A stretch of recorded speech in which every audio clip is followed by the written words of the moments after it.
River Lightbearer, your friendly neighborhood non-binary compassionate catalyst. And I wanted to talk a little bit about goals, intentions, and positivity. So it's January when I'm recording this. It might still be January when you're watching it, and that's the time of year that a lot of people set their goals and their resolutions and what have you. And some practitioners that I've encountered and coaches, whatever, when they talk about setting goals and intentions, they say, make sure you're positive and high vibe when you do this so that you can meet your goals. And if you don't meet your goals, they say that it's because you're low vibe and you were thinking negative thoughts. And it's another aspect of the toxic positivity that tends to be rampant in spiritual communities.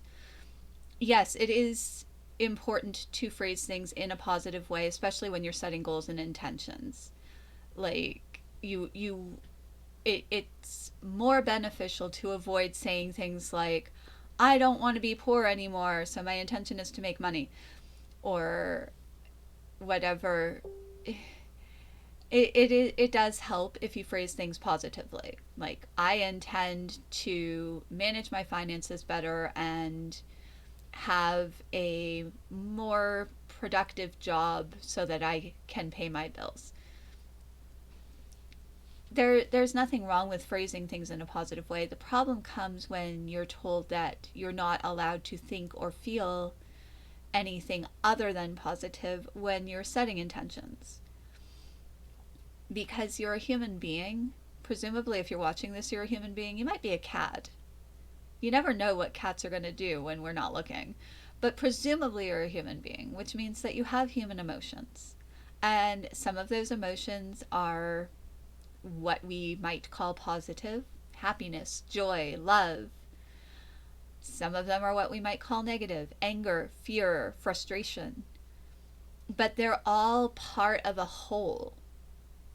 If you are a whole human being, then it is likely that you feel a range of emotions. Now, that's not true for everybody, but I'm talking about the majority of people right now. When you set intentions and you ignore any difficult emotions that arise because of them, or difficult thoughts that come into your mind, you just ignore them and shove them away and pretend they're not there, that's not helping you, because you're creating an imbalance, first of all, and second of all, you can't address what you are denying exists.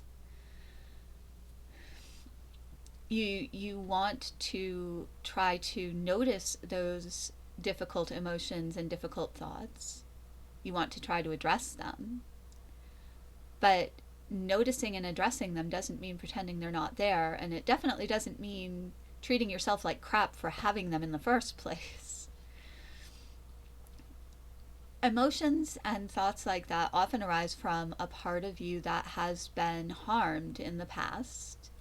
And if you are pretending that those emotions and thoughts don't exist, then you're pretending that part of you doesn't exist. That part of you has already been negated and invalidated by past experiences. Why would it be helpful to negate and invalidate it yourself? You don't have to only think positive to be able to set goals and intentions. You don't have to express gratitude every time you set an intention.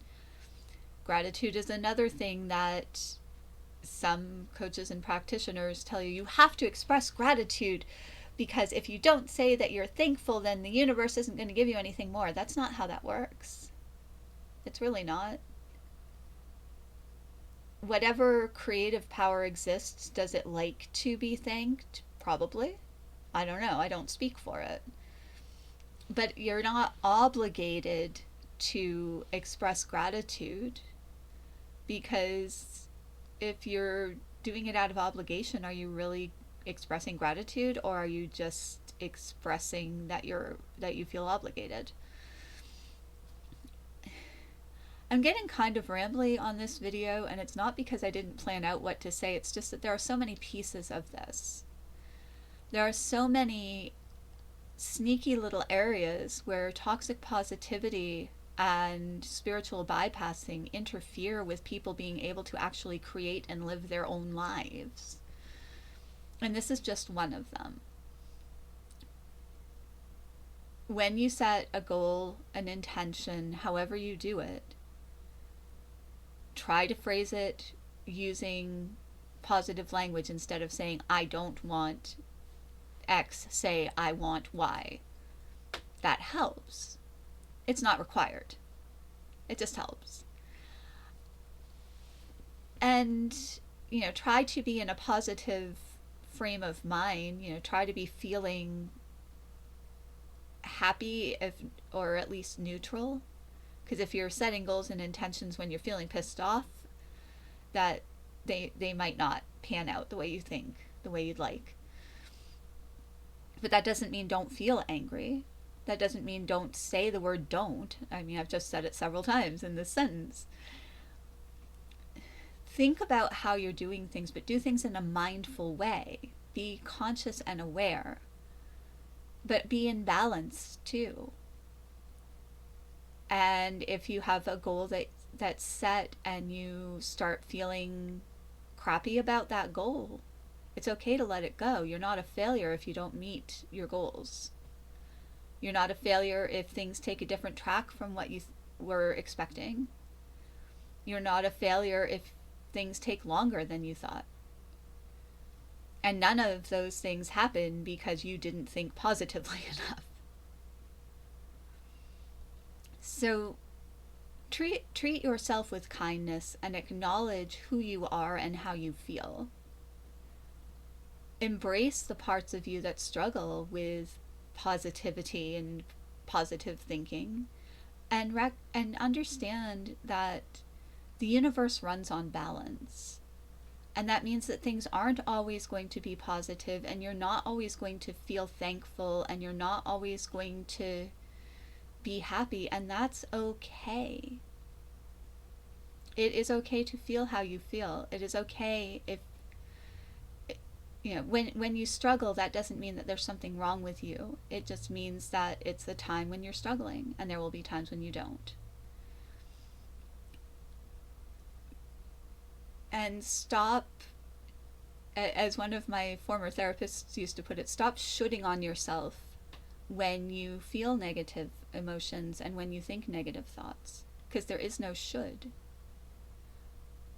A lot of times we fall into, I shouldn't feel this way, I should be thinking positive. Stop shooting on yourself.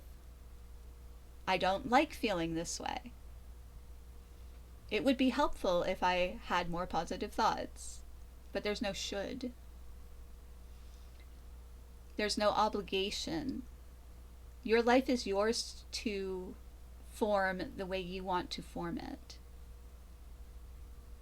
You may not have recognized that you have that power,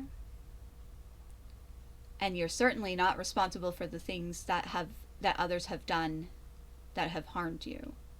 But you do have the power to form your life the way that you want to form it. And in order to exercise that power, you need to be in balance. You need to accept all aspects of yourself, all emotions, all thoughts. Not let them take control over you, but accept them. Because that's how healing happens. And when healing happens, other things happen. That's my thoughts for this time. I do these videos every other week, usually, and I'm happy to answer questions and concerns. If you have any thoughts, leave them in the comments below. If you want to see more of my videos, feel free to subscribe to the channel. And yeah, until next time, take care.